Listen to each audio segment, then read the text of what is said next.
Hey, just a really quick recommendation of a hidden gem that a lot of you might have overlooked.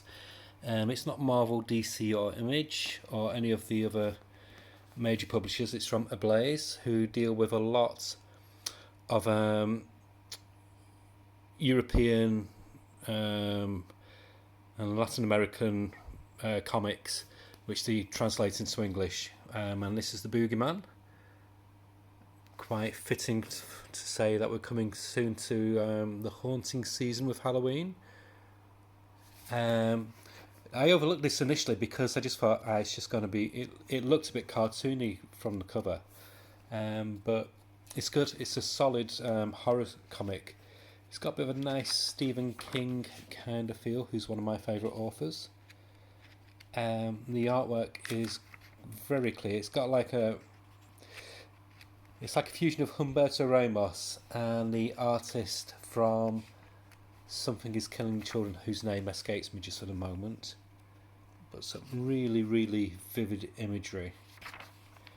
He does the everyday artwork really good, but he also does really atmospheric, creepy artwork. And it's great. It turns conventions of horror tropes on its head. So what you think initially is going to be the creature feature isn't. Some of the characters are instead, and it all becomes very apparent about halfway through.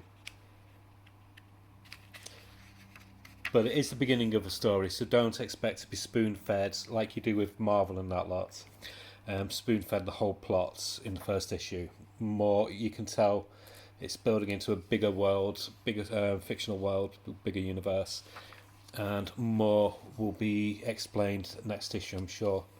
But yeah, I read it just now, and yeah, I'm eager to get the next issue. It's $3.99, and for that you get no adverts. I think there's about 27 story pages, solid artwork, beautiful colouring, really really nice colouring, and to say it's a translated comic, it flows really well. There's no awkwardness what you can sometimes get in manga, and say sometimes some of the books from Humanoids Press.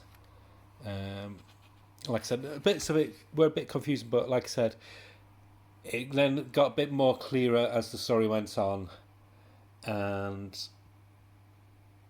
obviously it'll be opened up more next issue. But yeah, it's one I'm definitely going to keep up with, because I think I've said before, I'm getting quite jaded with a lot of the mainstream superhero comics. Just aren't doing it for me.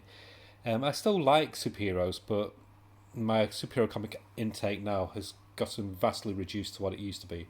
For example, for Marvel, at the moment I'm just getting there's some alternate covers for Marvel. I'm just getting Captain Marvel, and I'll be getting the new Fantastic Four to see what that's like, and of course Miracle Man, and then I just get the movie spin-offs, Alien and Predator.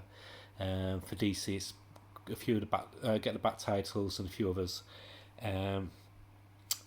But it's good because it's opened up the doors for me to try more different companies, and I'm finding out which you try an issue, and if you don't like it, then you sell it, don't you? So I've been doing that. So that's the preview for next issue. But I've been finding some nice titles what normally I wouldn't look at because I'd be focusing on the big two or on the Image. And there's a few good comics out there at the moment. In fact, next week I'll go through a few recent discoveries what I found, which I think are worthy of recommending, from Image, IDW, and other companies. Okay, but yeah, highly recommend it. The Boogeyman, by Matteo Salvia and DJ, I think that's how you pronounce it. I must have got it completely wrong. From Ablaze. Like I said, you get a lot of bang for your buck. $3.99, full colour, really high quality, nice solid stock paper, and there's about 27-28 pages of story. That looks really good as well, Tracy. I might have to have a look for that graphic novel. There's a anime spin-off of it as well. But yeah, highly recommend it. I'm definitely going to try the next few issues. So yeah, I recommend you put it in your pull box, give it a chance, and I think you won't be disappointed. Okay, bye.